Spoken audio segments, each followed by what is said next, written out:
So see here, this is our another new title in a radiations. What is the title? Perfectly black body, or what is the another name called? Hairy's black body. बरोबर आहे. तर आता मला सांगा black body कशाला म्हणतो आपण? जे सोलर रेडिएशनला काय करते? ॲब्झॉर्ब. त्याला काय म्हणतो आपण? Black body. This is the our simple definition of a black body, right? A body which absorb all the solar radiation incident on it, it is called as a black body. त्याची जर definition बनवली आपण black बॉडीची, black body किंवा perfectly black body, what is we define? A body which absorb all the solar radiation,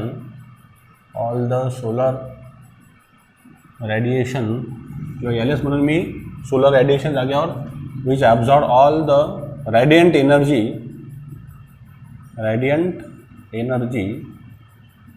इथं solar radiation फक्त मग radiation सुरू, ठीक आहे? रेडिएशन खूप साऱ्या टाईपच्या, which absorb the all radiation or the radiant energy which is incident on a black body is called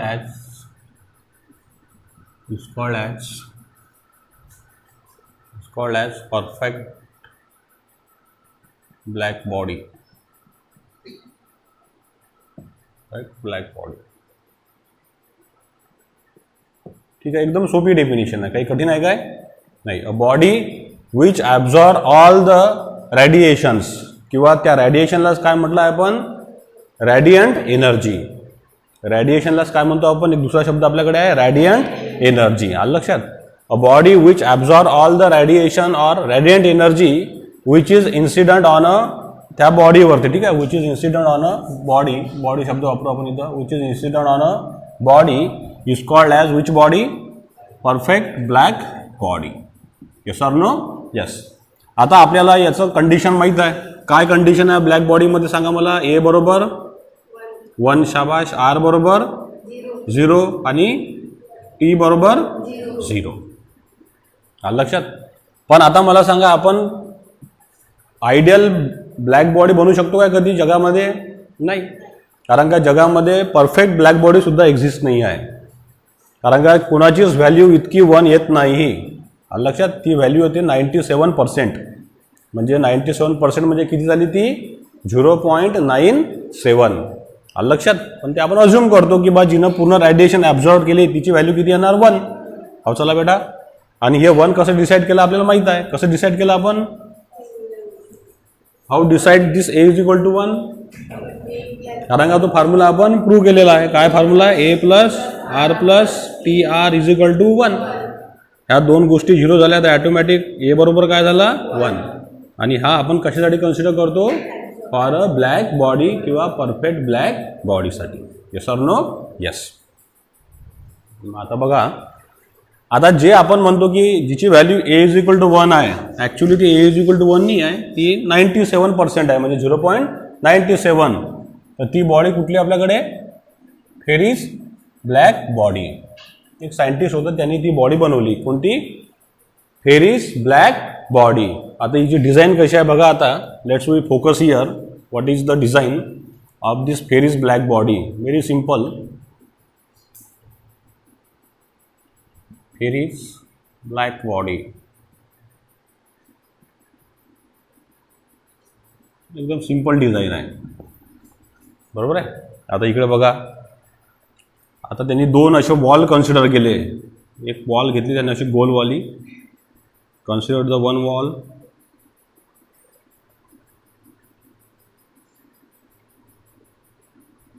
अशी एक वॉल कन्सिडर केली. आलं लक्षात? याच्यासोबत त्यांनी आणखीन मग एक दुसरी वॉल बनवली.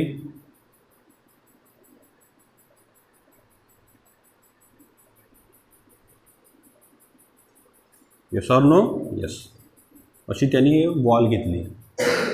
हा जो बाहेरचा मटेरियल आहे त्याचा, हा वाला, हा कशाचा आहे? त्याचा सिल्वरपासून बनलेला. सिल्वर पाहिले सगळ्यांनी? Silver polish surface.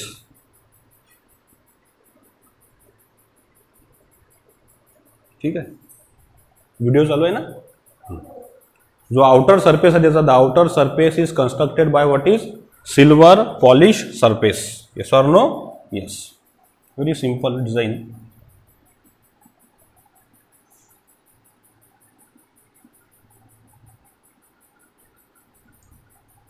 सर्क्युलर त्यांनी शेप घेतला बॉलचा. Yes or no? येस.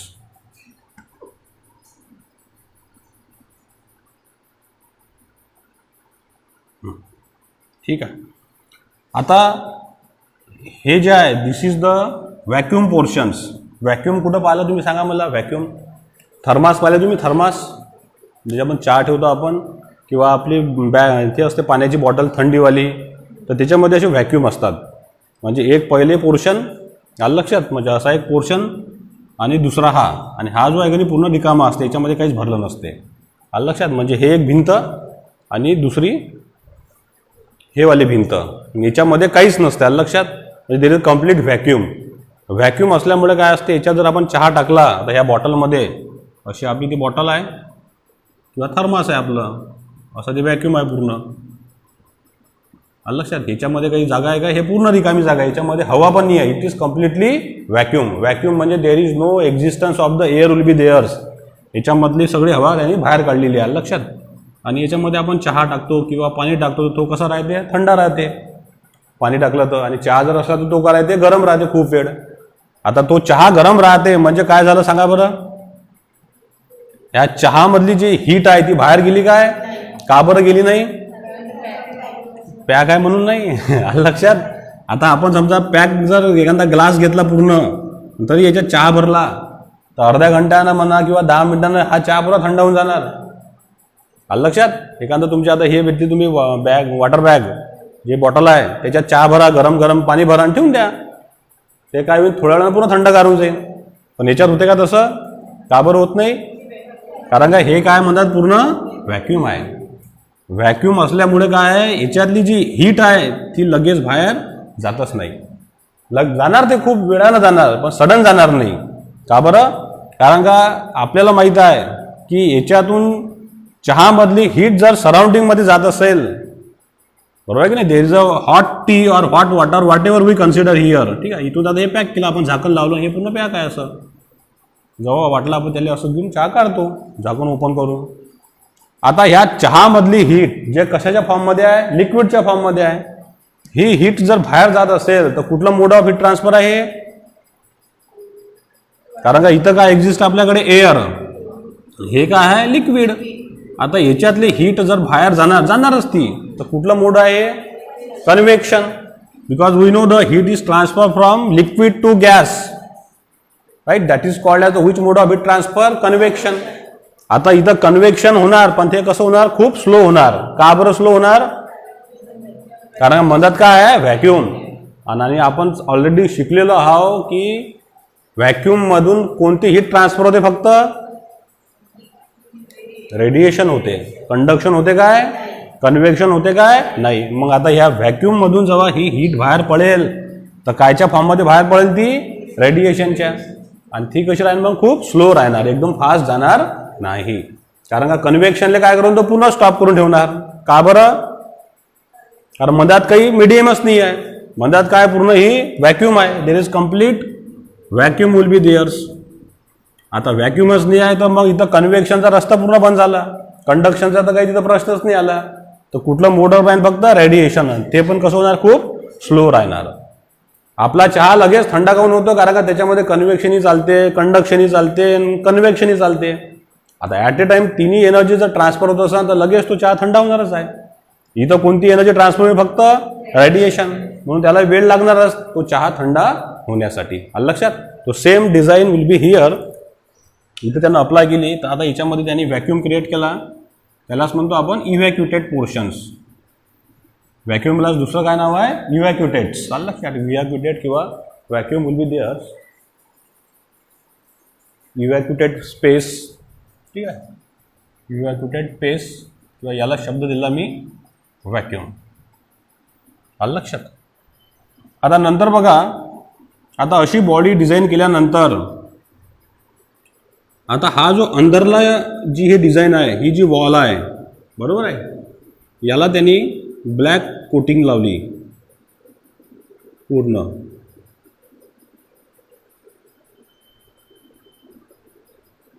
पूर्ण ब्लॅक कलर त्यानं मारला याला. कुणी मारला? फेरीजनं मारला. मी मारला काय? तुम्ही घरी पण हा प्रयोग करू शकता काय? असं त्यानं पूर्ण याला कलर मारून दिला ब्लॅक. ब्लॅक आता काय घेऊ शकतो? कोडचाही घेऊ शकतो. कोडच्यानं घासून टाकलं, बरोबर आहे. किंवा आपण ब्लॅक पेंट घेतला, तो मारला आपण. Whatever the coating we have to provide here.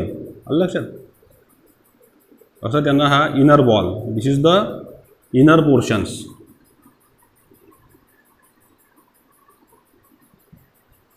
हा वाला याला म्हटलं मी lamp black. Lamp black. Yes or no? Yes. ठीक आहे, लंप ब्लॅक. आलं लक्षात? आता तुम्ही म्हणसान सर आता हे कोटिंग केलं, सगळं केलं, रॅडिएशन कुठून येणार? बरोबर की नाही? रस्ता पाहिजे त्याला यासाठी. मग काय करणार त्यांनी? काय केलं असेल मग? एक ओपनिंग दिलं याला, छोटंसं एकदम छोटंसं ओपनिंग त्याने क्रिएट केलं इथं. Very small opening will be there's. हा दिसला सगळ्यांना? दिस स्मॉल ओपनिंग त्याला म्हणतो आपण नेहमी ॲपर्चर. ॲपरेचर म्हणजे स्मॉल ओपनिंग. ओपनिंग्स. लक्षात? हे जे त्याला स्मॉल ओपन ठेवलं याच्यामध्ये, हा रस्ता ठेवला, that is the small opening. त्याचंच नाव काय आहे? ॲपरेचर्स. ॲपरेचरचा अर्थ काय असते? Small opening. जसं या स्लॅबला एक छिद्र पाडलं आपण, तर त्याचं नाव काय झालं मग? ॲपरेचर्स. आलं लक्षात? एकदम small opening, very very fine, त्याला म्हणतो आपण नेहमी ॲपरेचर्स. आलं लक्षात? आता त्यांनी हे ॲपरेचर क्रिएट केलं. आता याच्यासमोरच बिलकुल त्यांना इथं एक कोनिकल प्रोजेक्शन ठेवलं. असं आता तुम्ही कोण पाहिला सगळ्यांनी? जसं आता हा कोण घेतला आपण, हा कोणता ट्रायंगल झाला रे सांगा बरं? Equilateral triangle. इक्विलॅटरलमध्ये काय असते? त्याचे तिन्ही साईड बरोबर. असा जर घेतला तर काय झाला? हा एक 90 डिग्री. आता याच्यामध्ये वेगवेगळं ट्रायंगल आहे, आयसोसेलियस आहे, साधा आहे, जे आहे. तर त्यानं इथे कोनिकल प्रोजेक्शन पुट केलं असं, अशा टाईपमध्ये.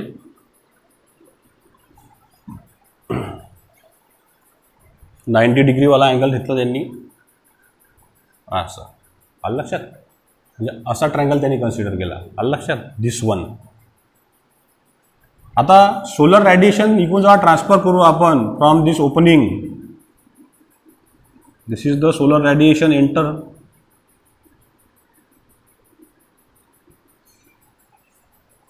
आलं लक्षात? फ्रॉम दिस ओपनिंग हे सोलर रॅडिएशन इकडून स्ट्राईक झाले आणि कशावर आदळले? ह्या कोनिकल प्रोजेक्शनवर. याला नाव दिलं आपण कोनिकल प्रोजेक्शन. कोनिकल का बरं? कारण का तो कोनसारखा आहे, म्हणून त्याचं नाव झालं कोनिकल प्रोजेक्शन्स. आणि प्रोजेक्शन्स का म्हटलं त्याला मी सांगतो आता तुम्हाला. प्रोजेक्शन कशाला म्हणतात सांगा बरं?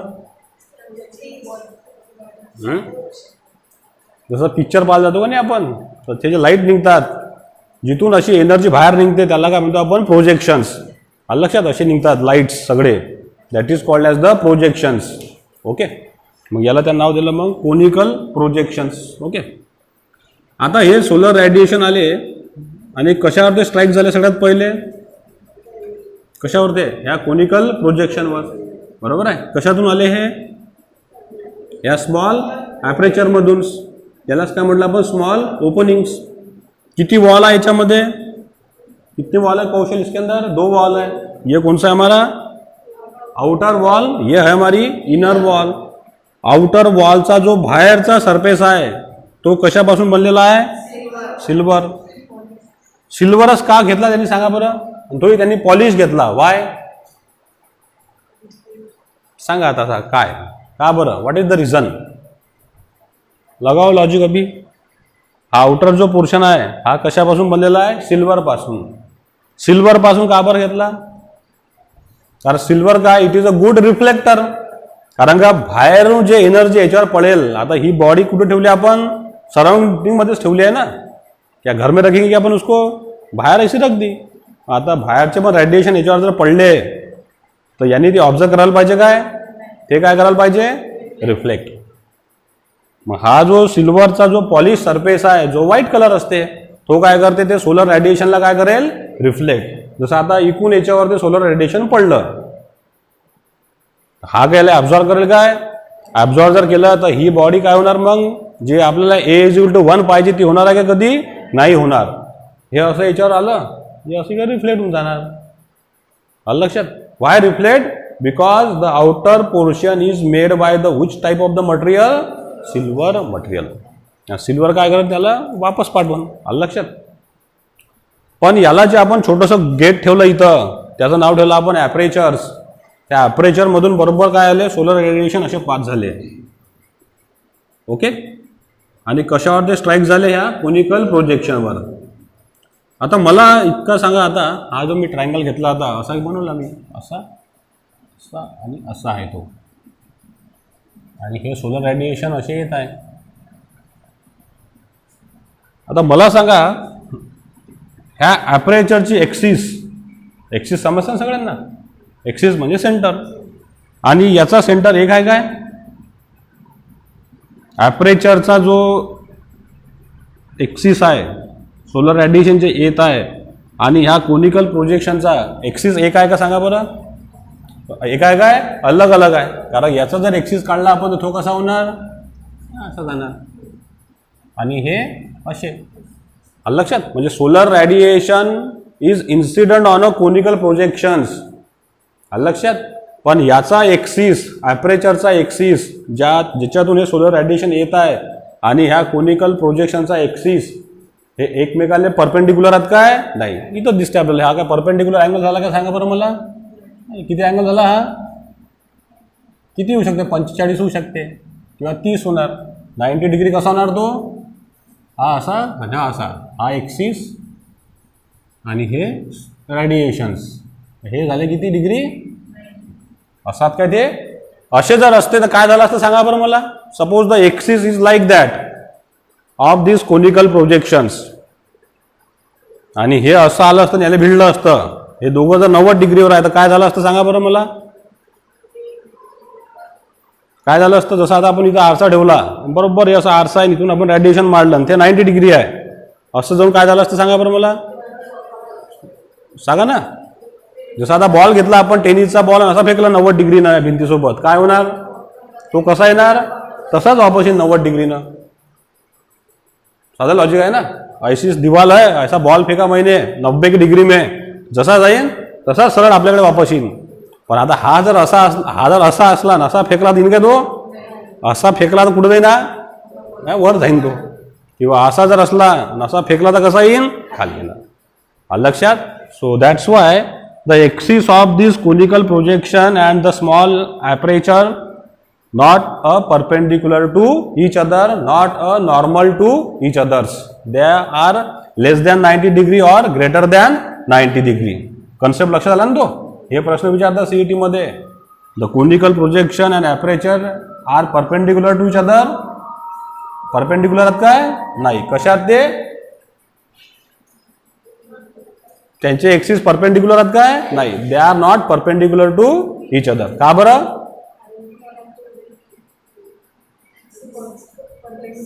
कारण हे रेडिएशन याच्यावर आले असते आणि सरळ कुठून पाहिले असते वापस, नाही, सरळ बाहेर चालले गेले असते. जसे आले तसेच, ठीक आहे, रिफ्लेक्ट झाले असते याच्यामध्ये, नाही. लक्षात आलं कन्सेप्ट, खुशी समजलं. आता हे रेडिएशन जेव्हा याच्यावर ते आदळले ह्या कोनिकल प्रोजेक्शनवर, ते काय होणार मग सांगा मला. असे आले, कुठं रिफ्लेक्ट होणार ते असे, कुठे घ्या. आता याची डिझाईन तुम्ही कशी बनवू शकता, युअर ओन चॉईस. आता अशी आहे, सांगा कुठं जाऊ शकते ते. हां, व्हेरी गुड, व्हेरी गुड. असे गेले ते. मग आता हा जो मटेरियल आहे खालचा, हा कोणता आहे सांगा बरं मला. जो इनर आहे, इनर सरफेस, इथं लिहून घ्या, इनर सरफेस. आणि हा सिल्वर कोणता आहे तुमचा, आउटर. ठीक आहे. आता हा जो ब्लॅक सरफेस आहे, हा काय करेल सांगा मला, ॲब्झॉर्ब करेल. जेवढे रेडिएशन याच्यावर पडले ते काय करेल, तो पुढं आणि छोटेसे समजा आता इथून याच्यावर ते पडले 100, तर 100 पैकी किती ऑब्झर्व करायला 90, किती सांगा ना मी तुम्हाला किती करू शकते 97. जे याच्यामध्ये आपण मटेरियल यूज केलं इथे लिहितो मी, lamp black absorb 97% of radiations.